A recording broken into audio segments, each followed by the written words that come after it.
And so what you need to do if you want to do something like the Holocaust or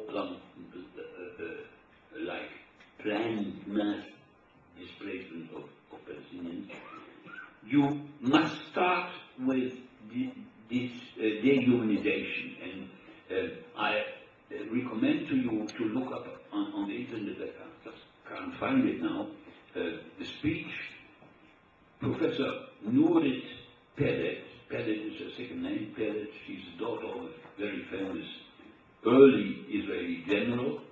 She held on 27th of December,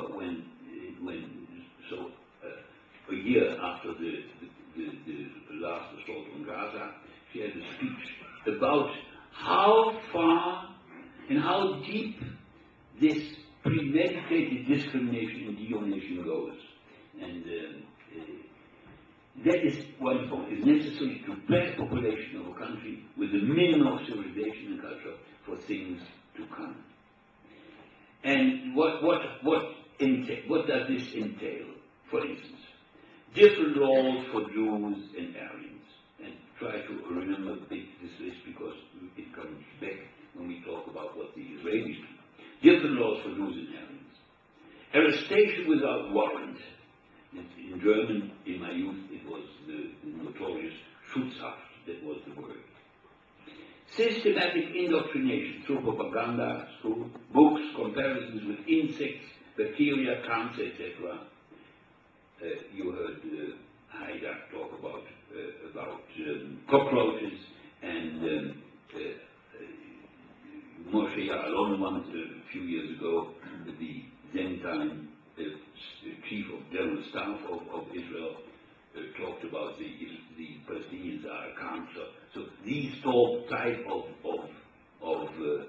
comparisons, attempts at dehumanization were very, very common also in Nazi Germany.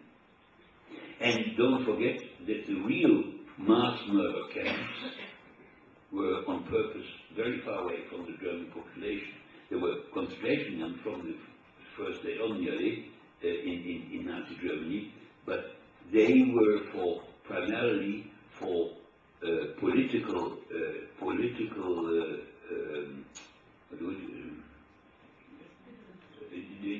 distance, political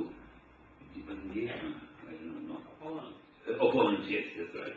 Political opponents and not for Jews. But the Jewish, or mainly Jewish, mass murder camps were far away in Poland or in Russia. And I've written, one of my books is about the, unfortunately it's in German, but how the Holocaust came about in detail. And it's absolutely proven by modern historians. I'm not an original historian. I just read up and so secondary knowledge, and I'm not in the archives, but whatever.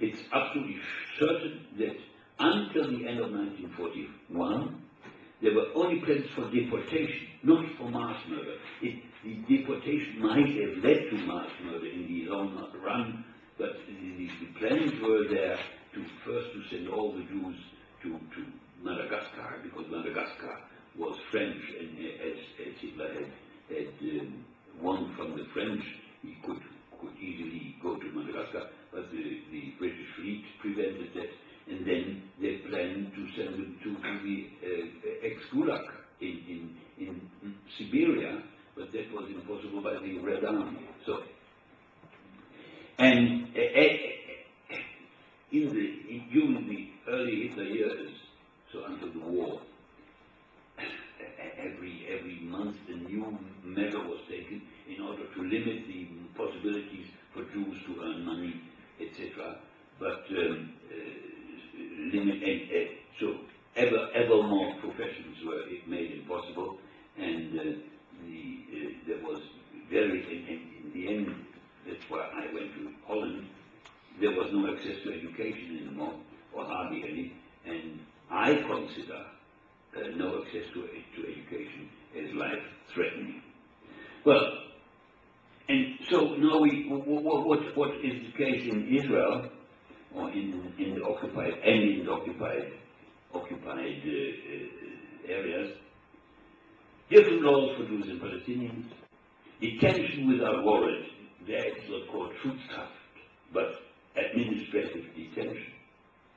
Systematic indoctrination from school to army, so that the cockroaches, etc., in the non-repellent speech on 27th December of 2009. Threats with deportation, shops closed, crops destroyed. This is the limited, the ever more limited opportunity to earn your money and make your life, and obviously limited access to education, made clear in the latest Palestinian joke, which I heard a few days ago. Comes a boy to the school. He's very late, 2 hours late. And the teacher is very angry. Why are you so late, Hassan? Sorry, Mr. Teacher. The door in the wall was closed.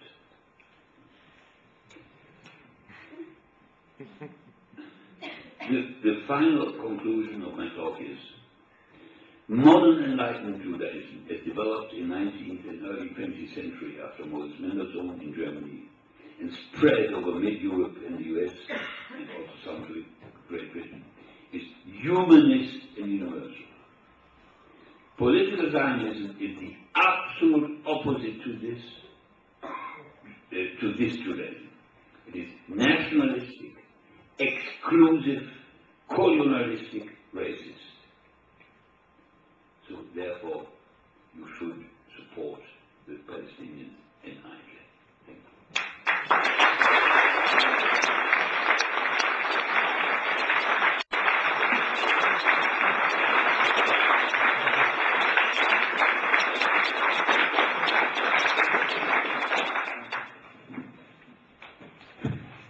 And we're going to have Sarah talking a bit more about IJAN later on. First, what I'd like to do is actually open the floor to questions, and just a couple of comments. I think this is a very emotive and very important topic, so I know a lot of people want to ask questions. So I'd ask everybody to allow as many people as possible to ask questions by keeping your questions short, sharp, and to the point.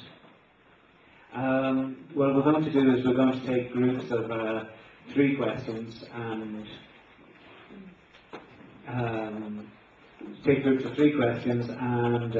we'll answer them and then take another group of questions. So we've got a roving mic here. So can I say, ask the first people who would anybody like to ask questions or make comments? Wow, nobody.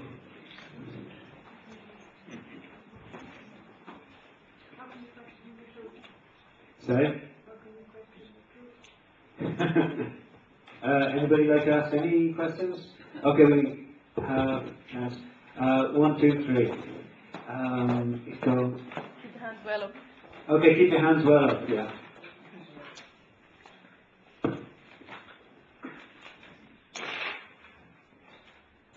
Thank you for your talk. I would just like, I was wondering if you'd comment further on progressive dehumanization of persons, which made it possible to exert complete control over life and death, with the figure of the Muslim man in Auschwitz, described by Primo Levi, representing the extreme end of this process. Well, okay, thanks. So we'll take a couple more questions if that's okay. Okay, any? Hi, I suppose I'd like to know that what do you think if, I suppose, Israel is to survive, because it is the country and it is there now, and over X million of people live there, so they're not going to go away. How would you like to see Israel, I suppose, deal with their neighbour into the future? Okay, I'm on this subject. I'd just like to ask. Okay. Just like to ask several.